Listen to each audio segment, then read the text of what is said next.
Hello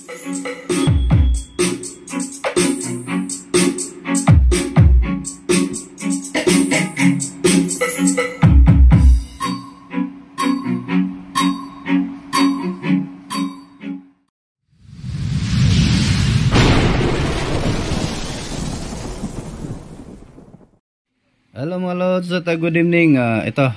Welcome back sa ating buting channel. At ito, meron tayong tanggap na naman na isang Tucson. So P5000S. Ayan, no. So galing ng service center. So may tatlo pang X.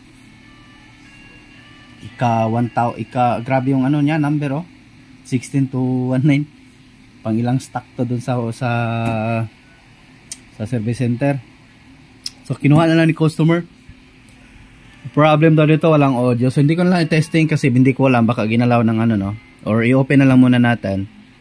Saka natin i-testing kung ano yung problema talaga nito. So ginalaw kasi, baka ginalaw to, hindi natin alam sa loob. So ayan, malaking pagbabalik sa Timothy channel mga lods, ano. So ayun, maraming thank you sa inyong walang sawang suporta. Kahit maliit, at least tunay. So ayan. At yung mga ano ko dyan. So ito, bago natin ito simulan ay baka hindi ka pa nakasubscribe dyan, ano. So pakisubscribe na. Huwag nyo na patagalin pa. At ayan, pakihit din ang notification bell at ligay sa all para laging updated. So ito, open ko muna. Check natin bago natin testing, ano. Ito, na-open na natin mga lods, ano. So ito pala yung laman nya. Ayan, baka yung ano to, no, yung unang model na ano, Tucson. So ayan kasi ano siya, mahaba yung heatsink niya, ayan kasi yung bago nakita natin, hanggang dito na lang yung heatsink niya, no. So pinagsiksik ang mga tao, pinagdikit-dikit. Ito ngayon may ano siya, may distansya, mahaba yung heatsink niya. Ayan, para kunyari siksik yung ano, puno ng laman, kaso nga lang ay pinagkasya yung ano. At ayan, pinahaba lang yung board. So hindi naman siya siksik sa parts. So ayan, may sunog, resistor. At itong channel na to parang nakaranas ng burnout ito, no. So ayan, may history ng burnout yung resistor niya, pati yung mga transistor ata. Ayan, sunog, burnout nga talaga.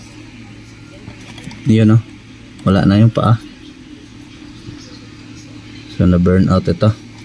So tingnan natin kung may trimmer ito, no. Pinalaki lang yung PCB, pero yung laman kaunti lang. Ayan, tingnan nyo, pinagkasya lang talaga nila dito sa heatsink. So malaki naman yung transformer nya, meron tong supply na na 80080. So ayan, yung capacitor nya naman 15,000 UF by 63 cap top yung brand ng capacitor. So yung hindi magandang klase na capacitor, magaan lang talaga yan, pang walang laman. So yung driver nya, driver stepper ata, hindi naman to class H, class AB lang naman. So driver ata ito nandito, no. So ito pala ay 5 pairs. So yung resistor natin 1, 2, 3, 4, 5. So 5 pairs per channel. So okay na din. Hindi naman nila piniki ng may kulang or may kulang na mga transistor. So ito, testing natin. Lagay lang natin sa series valve para makita natin kung anong channel lang nito. Testing natin talaga. Kahit burnout yan, testing natin. Saan yung plug natin?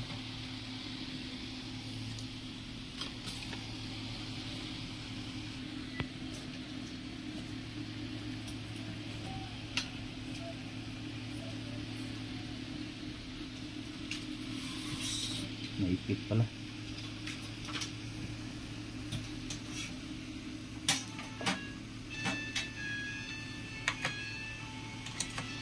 Testing natin. So naka-protect na agad ito. So yung isa, so check natin tong isa. Lagay ko lang yung cellphone natin sa check natin kung may bias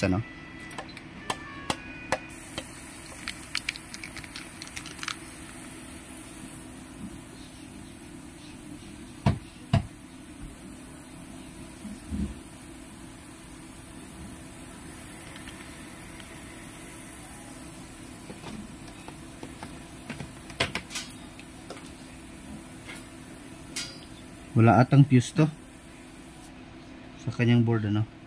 So ayan, baka may subscriber tayong isa dyan, ano, na nagko-comment na yung nilagyan natin yung ano, yung LX20 natin, nilagyan natin ng fuse sa secondary, ay hindi daw pwede, useless daw. Kasi hindi daw naka-design sa board na may fuse. Ginawa daw ng factory, walang fuse. So hindi useless daw yung fuse na nilagay natin. Puputok lang daw. Kaya napa-comment tayo sa kanya, napa-reply tayo. So magbabayas tayo. Tingnan natin kung may bias ito. So 0.2, meron siyang 0.2.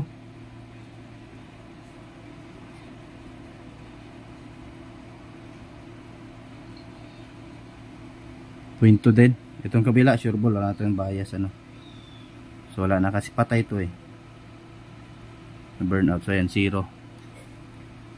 So matandaan ko yung sinabi niya, parang itong channel na ito ata walang tunog din, itong isa sunog.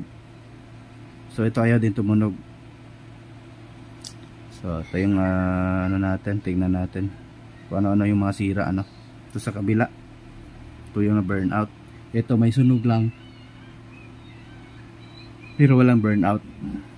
So ayan, inaantok na ako. So ito, kunti lang tayo mga lods. Tanggalin ko muna itong mga board nito. Mga lods, natanggal natin. So inuna natin yung na burnout, ano. So ayan, may matinanggal tayo na parts. So yung kung may ganito kayo na burnout, so yung 6.2 volt na Synardite, palitan nyo din kasi nasi-short yan. So yan, ubos ang kanyang OPT. Leak ito talaga, wala na short. So pati yung mga driver niya ubos din.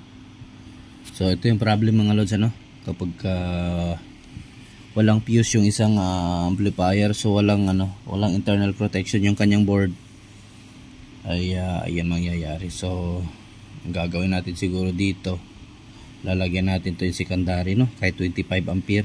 Importante may fuse para in case pagka nagka short ay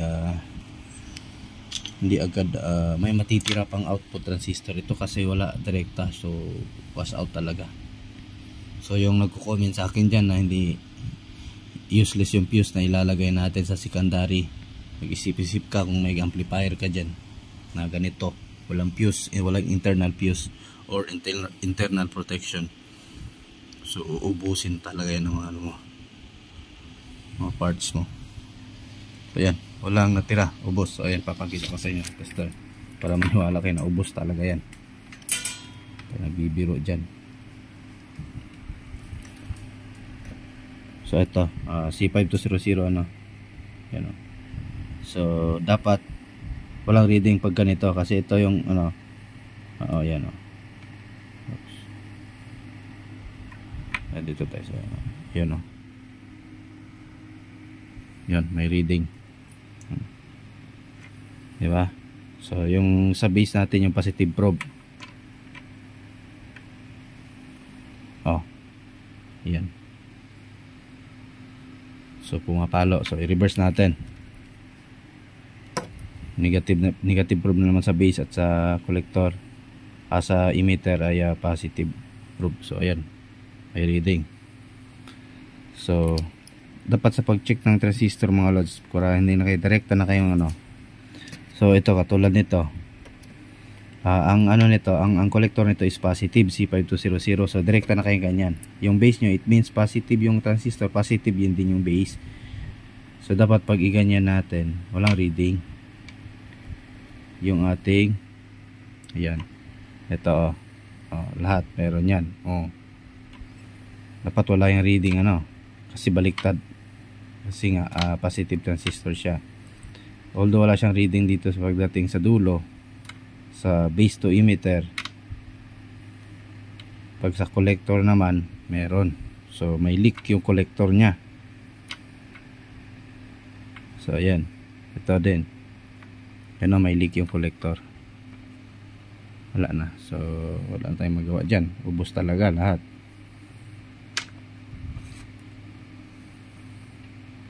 Yun o, ubos. Yun o, base collector to emitter na tayo. Ubos. Dito din, gano'n din. Oh, yan. Nag-iisang reading na lang silang lahat. Ito yung 1943 negative transistor or negative BGT or ano ba yan, output transistor. So wala na, patay talaga lahat ito. Ito naman dito, reverse naman natin kasi negative transistor to. Yun o. So may reading na. Ubus talaga mga lods kapag ka yun o, mayroong reading. Ubus talaga. Sibak lahat, pati mga driver. So ito, continue tayo. So ayan, yung nag-comment sa atin ng useless yung fuse, mag-isip-isip ka. Lalagyan natin to ng internal fuse para sa next, kung in case magka-problema kay sir, hindi mauubos yung ating output transistor. May magbe-breakdown agad na fuse, ano. So ito, continue tayo.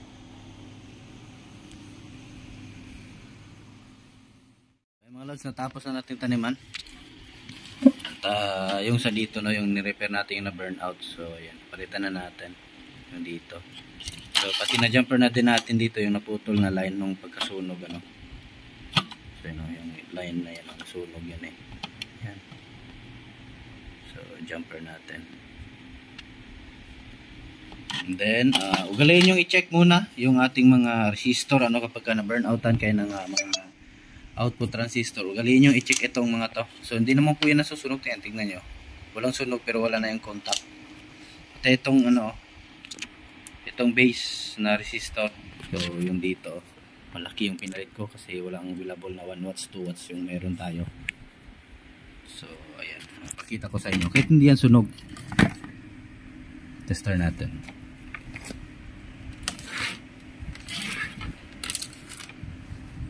Diyan, huwag kalimutan ilike ang ating video mga lods, ano. So 3.3 ohms.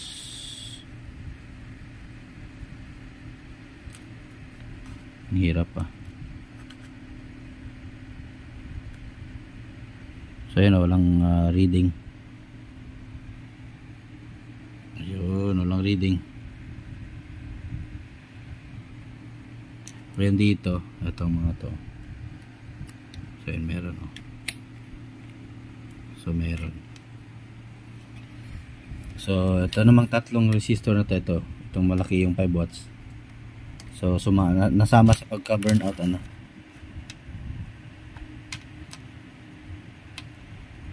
So ayan, walang reading. So lahat ng ano na to, walang reading. Yan, wala na, patay. So ito na pala yung fuse natin, fuse holder. So lalagyan natin ng fuse itong secondary ng ating power amp, no. So ang fuse na nilagay ko is 25 ampere. Kasi yung primary niya is 20 ampere. So tinaas ko lang kaunti yung yung ating secondary na fuse. Para in case may problema, puputok yung sa primary na fuse. Baka yung subscriber natin dyan mag-comment na naman yun. Useless daw ang fuse. So tatlo yun. So meron tayong stock na ganyang resistor. Kumpara 400 pieces yan in order ko. Yun.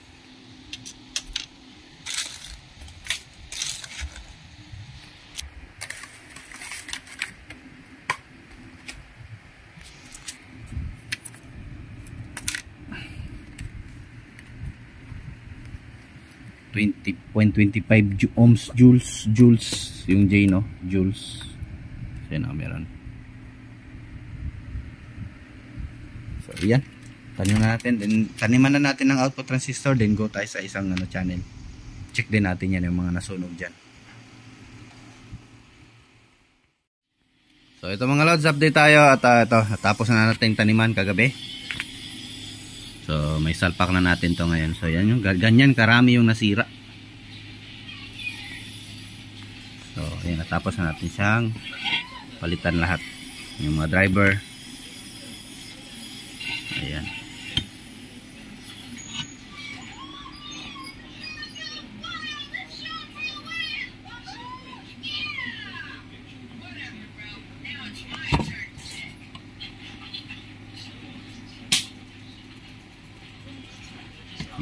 Yung isa, tapos na din natin yan. So, ito testing na lang natin. So, i-brush muna natin to ngayon. Oh. Linisan natin kasi medyo dugyot. And then, tawag doon, i-spray natin ang natin. Yung pang shield natin, yung acrylic natin, acrylic paint. Para hindi kalawangin. In case, at least tatagal na. So, ayan. So, ito, i-treat ko muna to. Linisan ko muna din, i-treat ko. Then salpak na natin. Treat na natin at nalinisan na din natin yung casing na yung casing niya. Ayan.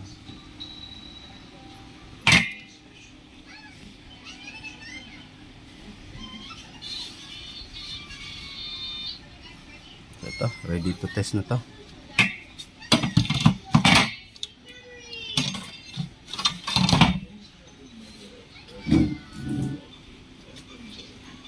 Ayan, testing natin. Oh, ayan.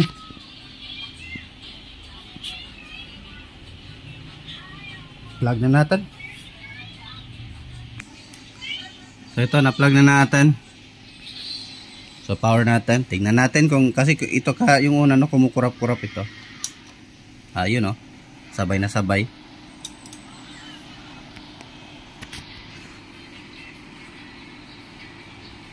So magbayas muna tayo. Lagay ko muna yung camera natin sa kagayan. So, ito. Tignan natin kung pantay yung bias nito. So wala pa tayong audio nilagay, patay yung speaker na nilagay.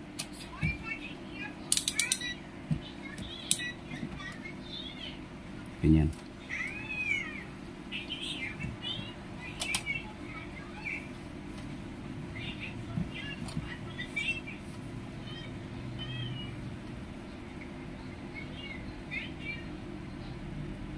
So yan, meron tayong puwento. Dapat balance yan pati kabila, puwento, naka-fix bias na pala tong amplifier na to. So puwento, kabila. Ayan, puwento din.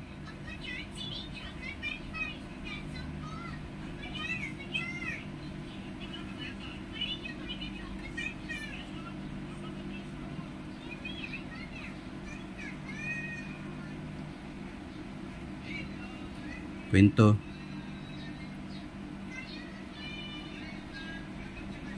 Baba na yan, bias. Tingnan nga natin yung quality ng tunog nito.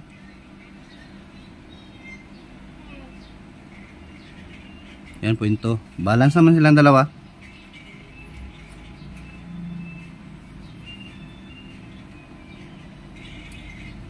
Yung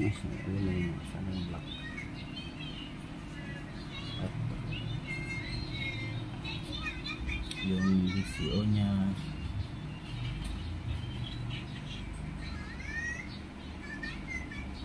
zero naman. So nagsisiro naman siya mga lods, So ito, lagyan natin ng speaker. Saan yung wire ng speaker?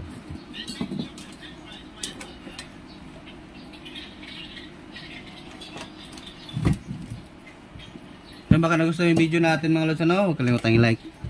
Sana may na-share ako sa inyong idea.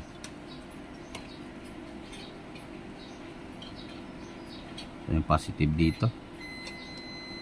Ito. Dito tayo sa na-burnout.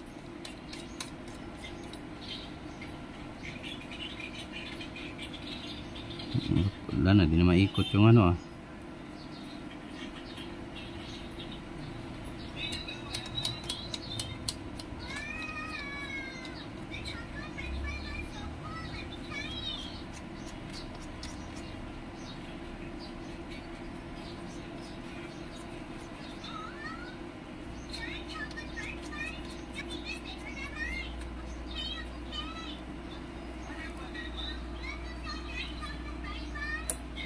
Pastry naman siya. And then Wala pala itong crossover mga lods, ano? Hindi kagaya yung ano, yung ibang, yung bagong model meron na. So siya wala. Kala ko may crossover, hindi ko kasi napansin dyan. Audio natin dito.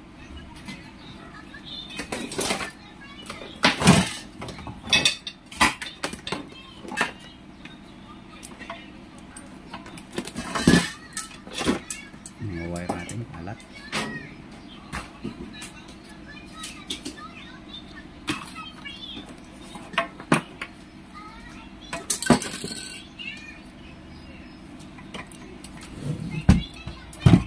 Input.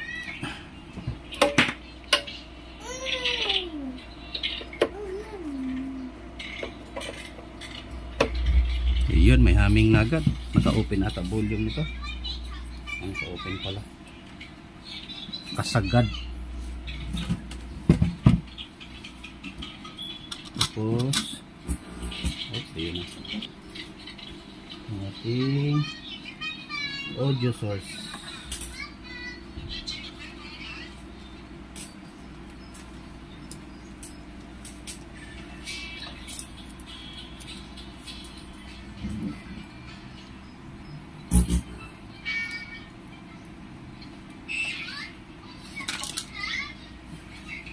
Supply ng ating USB.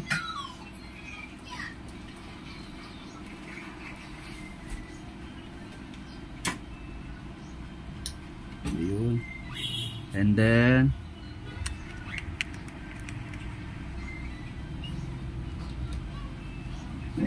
USB.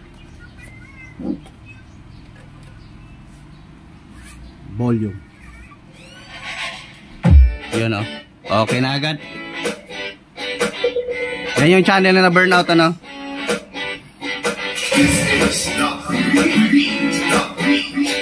DJ Wowie Remix.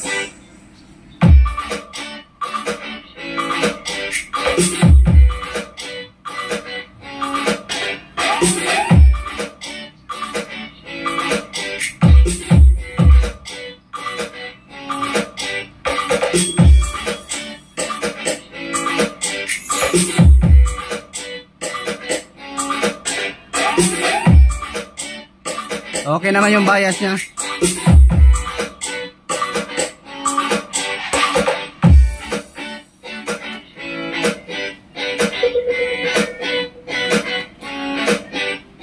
May problem tayo yung kabila, walang signal.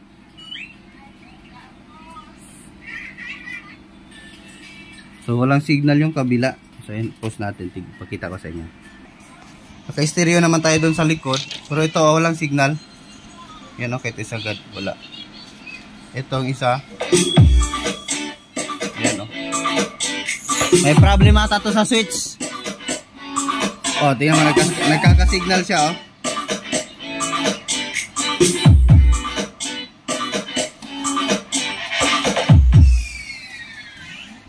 Yan, sagad na yan, oh. Wala talaga. So, ayan, check muna natin to. Walang audio signal.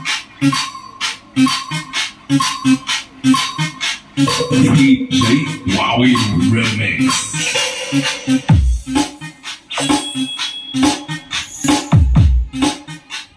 Check ko muna.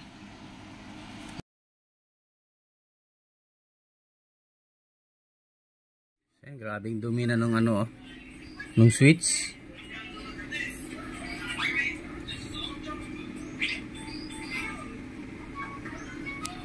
Walang linis-linis yan, insan. Ang dugyot, pati sa ilalim, oh. Yan, oh, parang kinalawang pata.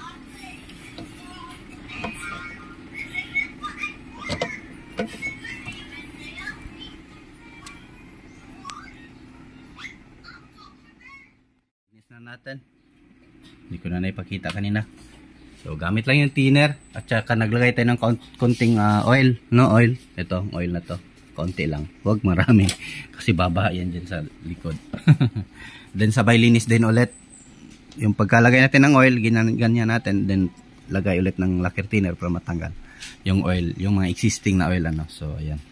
So, ito, power natin. Tignan natin kung may signal na. So, tingnan nga natin. Ayun, no? Meron na.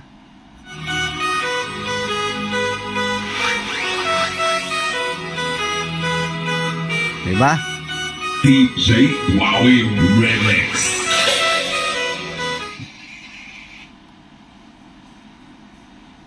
So, try nga natin lagyan ng speaker to. Parang delay mawala yung signal, ah. Parang delay siya.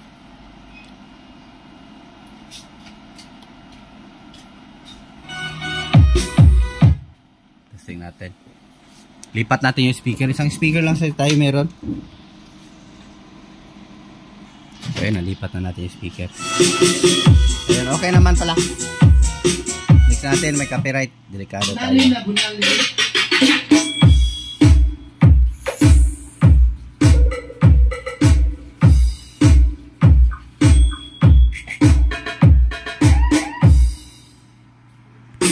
DJ Wowie Remix.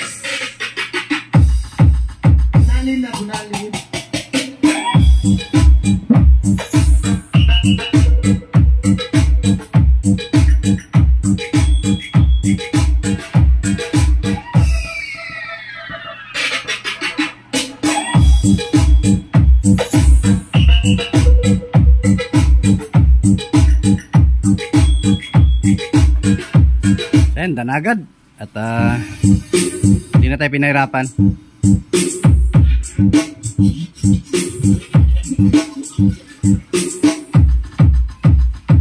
Di pinahirapan, pero yung bulsa ng may-ari yung pinahirapan. Sayang talaga yung transistor. So maglalagay pa pala tayo ng fuse nito sa secondary. So magpuputol pa tayo ngayon ng positive negative. So ito, lagyan ko muna. Saka na tayo mag final audio test.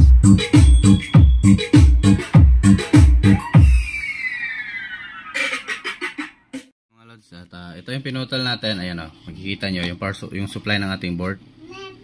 So 25 ampere yung fuse natin, So kasi yung primary niya is 20 ampere. So mataas konti yung ano natin secondary, 25 ampere. Para in case kung may short dito, kung may short na mangyari, so yung ano natin puputok doon, mas una siyang pumutok, or depende sa kanila kung saan yung pumutok. Depende rin sa problema. So ayan, 20 ampere. So ayan, nagsasabing useless yung fuse. Wag mo lagyan yung amplifier mo ng fuse. Tignan natin, ubos na naman yan ulit. Ito kasi yung ginawa natin para iwas burnout, So ito, ganoon din sa kabila. Dito lang nyo lang din putulin para iwas ubos ng output transistor. Sayang din kasi kunting pagkakamali lang. Siguro sa tingin ko yung itong isang channel na to na burnout to ni sir, gawa nga ng baka nag-overload siya. Nag-overload siya ng speaker or watts, or mataas yung watts, So ayan. Kaya ayan, wasak talaga ang mga transistor. Sayang din naman. Imbis na kung may fuse yun, nasa 3, 4 lang yung sunog. Ay ayan, ang dami, inubos talaga. So ito, resolve na natin. So ganito lang yung ginamit ko kasi wala sila yung puti, yung ito, D3 yung gamit natin.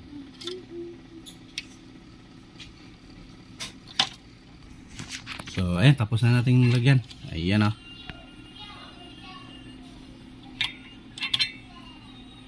So ayan.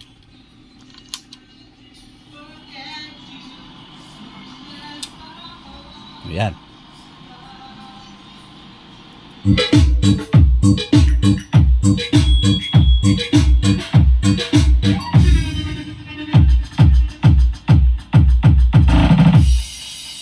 Yan, may internal na siya. May internal protection na. So next, kabila na naman, putulin natin. So ayan, tapos na natin. At naitali na din natin. So testing natin, power natin. Yan,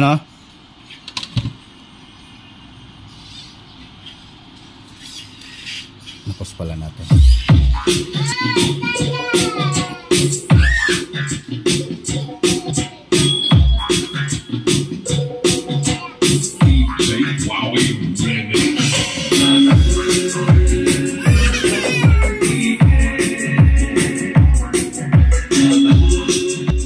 Ulit natin natin kanta.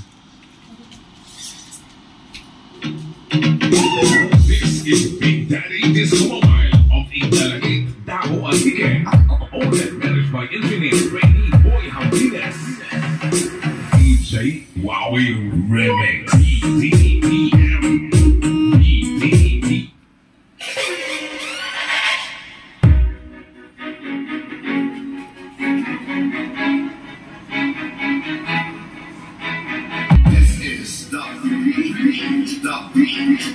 DJ Wowie Remix.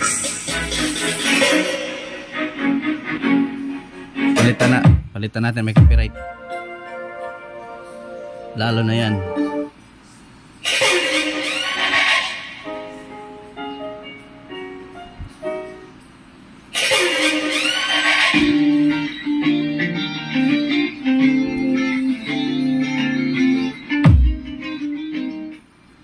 So yun, baka gusto nyo yung video natin mga lods, ano? Huwag kalimutang i-like. At yung gustong magpapa-shoutout dyan, comment lang sa baba or magpatap ng pangalan.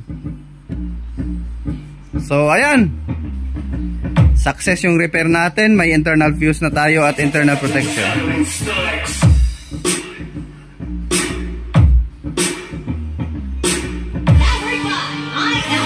Music Production.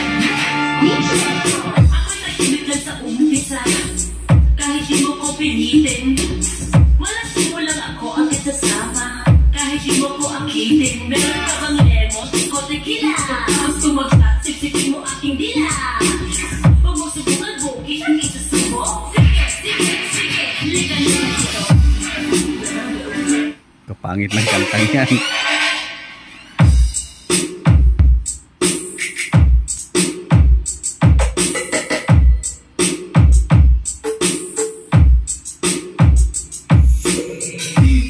Wowie Remix. So ayun, siguro natin masyadong pabayin yung video natin mga lods, ano, dahil mahaba na. At ayan, ako yung magpapasalamat sa inyo at sa inyong lahat. At magandang buhay sa inyong lahat dyan.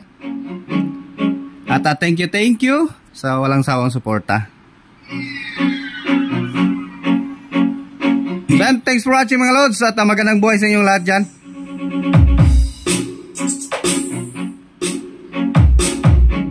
Diyos mabalos mga lods.